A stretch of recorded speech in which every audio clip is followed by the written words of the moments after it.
Menteri Keuangan Purbaya Yudi Sadewa tidak ingin APBN ikut terbebani oleh utang proyek kereta cepat Jakarta-Bandung. Selama ini, proyek dan operasional kereta WUS itu dikelola konsorsium PT Kereta Cepat Indonesia Cina atau KCIC. Menurut bendahara negara itu, utang WUS berada di bawah pengelolaan Danantara, karena Danantara disebut punya dividen sendiri hingga 80 triliun rupiah setahun. Dengan demikian, utang WUS tidak ada kaitannya dengan Kementerian Keuangan. Tapi kalau ini kan kayak di bawah Danantara kan ya? Kalau di bawah Danantara kan mereka udah punya manajemen sendiri, udah punya dividen sendiri yang rata-rata setahun bisa 80 triliun atau lebih. Harusnya mereka manage dari situ, jangan ke kita lagi. Karena kan kalau enggak ya semuanya ke kita lagi, termasuk dividennya. Jadi ini kan mau dipisahin swasta sama government.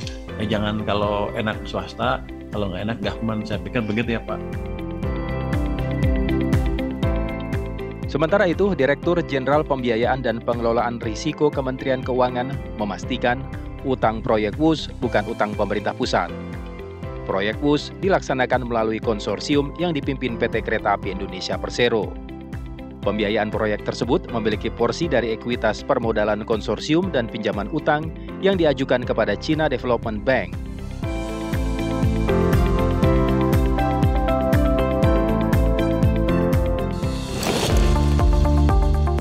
Perusahaan pengelola SPBU Shell mengajukan kepastian investasi terkait kelangkaan BBM di Indonesia kepada Badan Koordinasi Penanaman Modal atau BKPM. Menanggapi hal itu, Menteri ESDM Bahlil Lahadalia menegaskan pemerintah menghargai semua investasi, namun tetap mengawasi dan memastikan setiap perusahaan untuk mengikuti aturan yang ada. Terkait kuota impor BBM Shell, menurut Bahlil, pemerintah sudah memberikan kuota 110% dibandingkan tahun 2024. Bahlil membantah menghalang-halangi investasi SPBU swasta di tanah air. Menyangkut dengan swasta ya, kita menghargai semua investasi yang ada ya, tapi juga swasta juga harus mengikuti aturan yang ada. Bukan berarti kita tidak membiarkan semuanya. Menyangkut kuota impor, saya sampaikan sekali lagi ya, kuota impor itu sudah kita memberikan 110% dibandingkan dengan tahun 2024. Semuanya kita kasih, bukan nggak kita kasih. Jadi apanya? 110% itu kan harusnya udah paten kali itu kan. Jadi apanya investasi yang kita halangi? Bahlil meminta SPBU swasta bekerja sama dengan Pertamina untuk mengatasi kekosongan stok BBM-nya. Kosongnya stok BBM di SPBU swasta sudah terjadi sejak akhir Agustus 2025.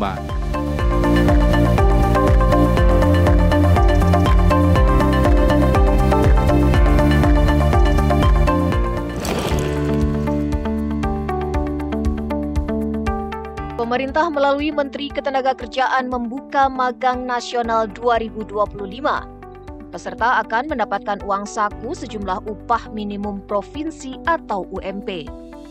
Kementerian Ketenagakerjaan memberikan kuota peserta pada batch 1 sebanyak 20.000 peserta magang nasional. Selanjutnya, batch kedua untuk program magang nasional akan dibuka kembali pada akhir tahun 2025 dengan kuota sebanyak 80.000 peserta. Peserta yang lolos dalam seleksi pemilihan magang nasional batch 1 ini akan mendapatkan uang saku sejumlah Rp3.300.000. Tadi malam arahan dari Pak Presiden bahwa tahun ini target diharapkan bisa sampai 100.000 peserta magang. Batch pertama kita memang akan buka sebanyak 20.000 dan ketika ini nanti sudah berjalan, kita akan siapkan langsung untuk batch kedua sebesar 80.000. Sebelumnya, Sekretaris Kabinet Letkol Teddy Indrawijaya mengemukakan program magang nasional tahap pertama akan dimulai pada 20 Oktober mendatang.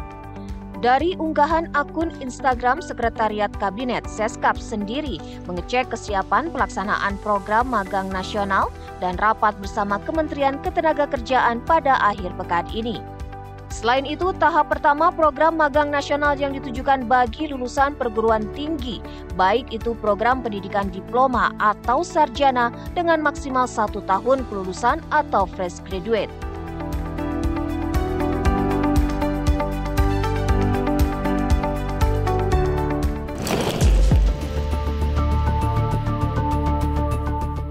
Bangunan musola Pondok Pesantren Al-Khazini Buduran Sidoarjo, Jawa Timur ambruk pada Senin 29 September 2025. Tim SAR gabungan berhasil mengevakuasi 171 orang korban, 104 santri selamat dan 67 santri meninggal dunia. Saat ditemui di sela-sela kegiatan pembukaan seleksi Tilawatil Quran dan Hadis Nasional ke-28 Sabtu malam di alun-alun XMTQ, Kendari, Sulawesi Tenggara, Menteri Agama Nasaruddin Umar menyampaikan pasca ambruknya bangunan Pondok Pesantren Al-Khazini, Kementerian Agama tengah melakukan pendataan kondisi seluruh bangunan pesantren di Indonesia, terkhusus pesantren yang berusia ratusan tahun. Menteri Agama juga akan membuat aturan khusus untuk mengevaluasi seluruh bangunan pondok pesantren, madrasah, dan bangunan umum lainnya. Kementerian Agama sekarang sudah mendata ya para kanwil kami dalam minggu ini kita akan mendapatkan data pesantren yang perlu diwaspadai ya. Karena ada pesantren kita kan sudah ada yang 200 tahun lebih, ada yang 100 tahun lebih. Nah sekarang ini sedang didata dan yang riskan itu nanti seperti tadi sebagian Pak Gubernur. Nah untuk pesantren yang baru akan dibangun nanti mulai dari hikmahnya mungkin pasti adalah kejadian kemarin. Itu tentu kita akan melakukan regulasi. Sementara itu, Menteri Koordinator Bidang Pembangunan Manusia dan Kebudayaan PMK Pratikno dalam kesempatan yang sama turut menyampaikan bahwa Kementerian PU telah melakukan survei dan segera menindaklanjuti renovasi 80 bangunan pesantren. Saat ini ada langkah jangka pendek sudah mulai dilakukan. Di Kementerian PU sudah melakukan survei dan sudah akan segera menindaklanjuti untuk renovasi yang saya ingat adalah 80 pesantren. Itu adalah quick win yang dilakukan jangka pendek. Pemerintah diketahui berencana untuk melakukan perbaikan bangunan Pondok Pesantren Al-Khazini yang ambruk dengan menggunakan anggaran pendapatan belanja negara APBN. Tragedi ambruknya bangunan Ponpes Al-Khazini di Sidoarjo, Jawa Timur pada 29 September lalu menewaskan 67 orang korban, hingga membutuhkan beberapa hari bagi tim SAR gabungan untuk mengevakuasi puluhan korban yang tertimbun reruntuhan.